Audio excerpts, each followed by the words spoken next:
আসসালামু আলাইকুম। আজকে কোনো ফানি ভিডিও হবো না। আজকে আমি দেখামু এই যে আমাদের ক্ষেতের ভুট্টা। এই যে এগুলো হচ্ছে আমাদের ক্ষেতের ভুট্টা। এই যে আমরা আবাদ করছিলাম, আজকে ভুট্টা এগুলা তুললাম। এখনকার একটা কামলার যে দাম, একটা কামলার বেতন দিয়ে 1 মণ ভুট্টা কিনতে পাওয়া যায়। একটা কামলা নেওয়ার গেলে একটা কামলার বেতন দেওয়া লাগে 700 থেকে 800 টাকা। আর 1 মণ ভুট্টা বেচলে কত টাকা পাওয়া যায়? বরঞ্চ 900 থেকে 1000 কিংবা 1100। তো কামলা নিয়ে এগুলো ভুট্টা তুইলে কোনো লাভ নাই, আরো লস। কৃষকের কি হবো? আবাদ করে আরো লস, লাভ নাই। আবাদ করে যদি লাভ না যদি কৃষক উপকৃত না আমরা যদি উপকৃত না হই, তাহলে আমরা কিসের জন্য আবাদ করব? এই যে আবাদ করছি, এই যে এই যে দেখতে পাচ্ছেন 3টে ভুট্টা নিছি আমি। এর মধ্যে এই যে এটা কত বড়, আর এই যে ছোট, আরো অনেক আছে। এই যে ছোট বড়, আসলে কিছুটা ভালো হয়েছে। জেনে মাটির সার এগুলো বেশি পাইছে, অনেক ভালো হয়েছে। আবার যেখানে মাটির সার কম পাইছে ওইখানে ছোট ছোট হয়েছে, কিছু করার নাই। এই যে এদিকে আসো, এদিকে আসো, আমি আরেকটা জিনিস দেখাই। এই যে দেখতে পাচ্ছেন, ওই দিকটা ভালোভাবে দেখাও। এই যে একটা ভুট্টা আমি তুলে দেখাই। এই যে এই ভুট্টাটা, এই যে এই গাছের ভুট্টা, এই দেখেন কত বড় ভুট্টা।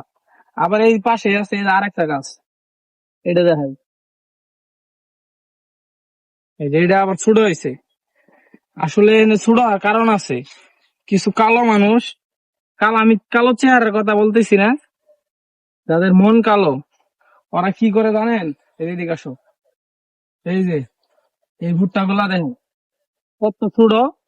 কিছু কিছু গাছ আছে, এই যে ভুট্টা নাই, পাতা নাই। যখন এগুলো কাঁচা ছিল তখনই এগুলো পাতা ছিঁড়ে নিয়ে গেছে, নিয়ে যায় গরু ছাগলে খাইছে। তো কি হয়েছে? আমগর একটু লস হয়েছে, এটাই তো আর কি।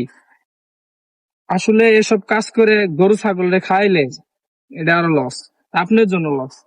এটা আমরা হয়তো দেখি নাই, কিন্তু আল্লাহ ঠিকই দেখছে। এর বিচার আমি কারে দিব? আসলে দিয়ে এর বিচার আল্লাহ দেখছে, আল্লাহ করব।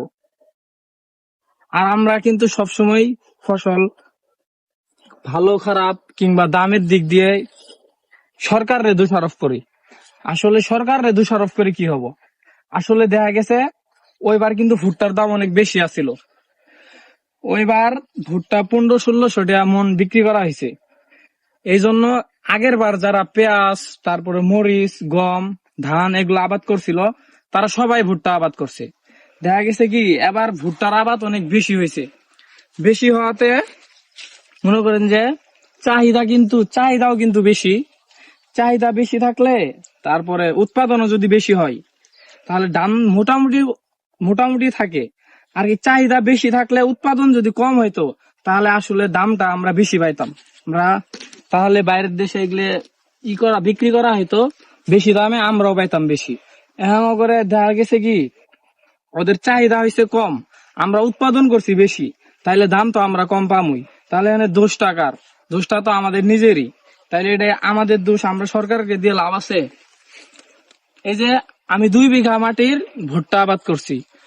মনে করেন এখানে যদি আমি 10% মরিচ আবাদ করতাম, কিংবা 5% পেঁয়াজ আবাদ করতাম, ভুট্টা একটু কম আবাদ করতাম, তাহলে তাহলে কিন্তু আমার লস হইতো না। দেখা গেছে কি ভুট্টা আবার দাম বেশি আছিল, আমি পুরাটাই আবার ভুট্টা আবাদ করছি। এই যে দেখেন পুরাটাই ভুট্টা ভুট্টা, আর কিছু নাই। এই জন্য আর কি এই অবস্থা। সো পরিশেষে সবার সুস্বাস্থ্য ও দীর্ঘায়ু কামনা করে আজকের ভিডিও এখানে শেষ করছি। সবাই ভালো থাকবেন, সুস্থ থাকবেন। আসসালামু আলাইকুম।